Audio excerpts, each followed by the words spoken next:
It's a pleasure meeting both of you. First, I want to say that I can't remember what I ate for lunch yesterday, and that we're about to talk about something that happened 75 years ago. Thank you so much for having a much better memory than I do. Wait, you haven't talked to us yet. Well, we'll get there. Can you tell me, what was the audition process like when you guys joined the production? Well, my father was in the movie industry. He was a screenwriter, and he took me over to audition for the part of Bambi. And my father knew Walt Disney and knew what was going on in the industry. And so as I recall it or have heard, I thought there were 30 or so people. I think Donnie has a little different recollection about that.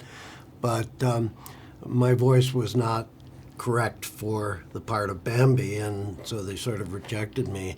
And later on, the animators were listening to some of the voices that had been recorded, and I believe it was Frank Thomas or one of the other animators who said, "Hey, that kid would be great for the rabbit." And so that was the audition process for Thumper. Yeah. I don't think they actually auditioned any other kids. So it was, from my perspective, kind of an easy deal. How about for Bambi? Nobody can match him for Thumper. Nobody. I've been trying to imitate him. Can't do it. My experience is a little bit different.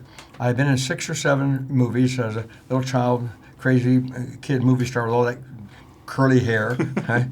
And Mr. Disney personally called my mother in Westwood here, where we lived, and invited us to come to the studio to be the facial model for it. And we did not know that much about Disney. That's the honesty of that. My mother made some phone calls and called our agent. We had an agent. I had an agent for several films, right? I'd be fibbing to you if I didn't tell you I did not like this fellow much. I was 5 years old, going on 15 maybe, a little, huh? Here comes our agent. He heard about, he's going to be in a cartoon. No, we don't want him in a cartoon. I'm going to put him in another movie coming up soon. No cartoon. He got very tough with my mother. I mean, really tough. In my own house, right? I fired him.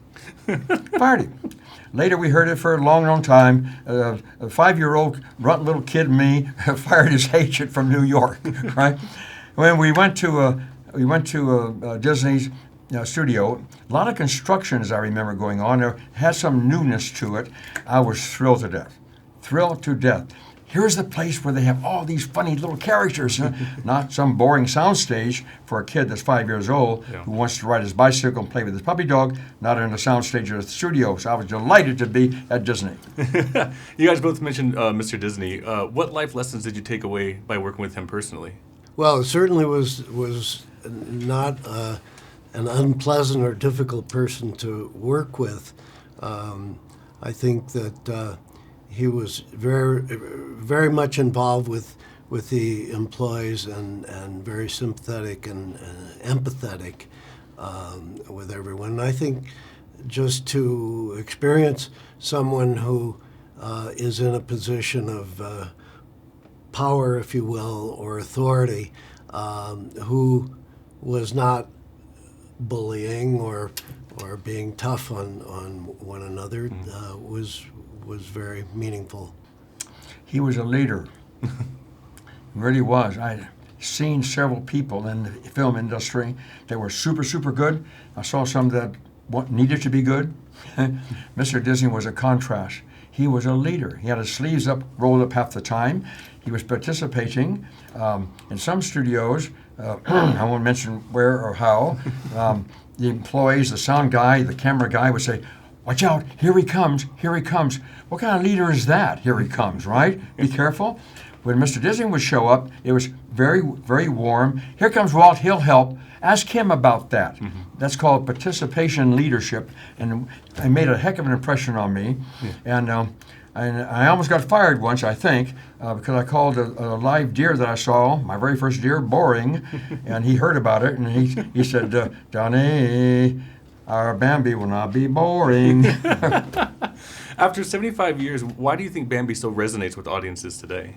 That's a little bit of a tough question to answer. I think I'm sure there are many different reasons. Probably the biggest one is that for whatever reason, the parents saw the movie when they were a child, because their parents dragged them there, and I think everybody loves it. I think the first half of the movie, a lot of people remember it's very light. There's some humor in it, the ice skating scene, and all of these things that people love.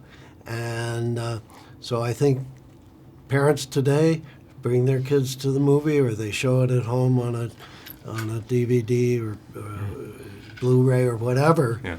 And so I think that's a big part of it. It has to resonate forever. Just like the song, Love is a Song Never Ends, it has to resonate forever. I get mail today, 3 letters a week from children all over, from Nova Scotia, from Oregon, everywhere. And sometimes artwork. A child will draw Bambi and send it to me. 75 years later, the birthday now of Bambi, that's the evidence that it has an impact, positive, with children and grandmothers and granddads, or they would not go to the trouble to write letters to an old jerk like me in the middle of Texas. Absolute pleasure meeting both of you. Thank you so much. Thank you. You guys have a great day. Pleasure.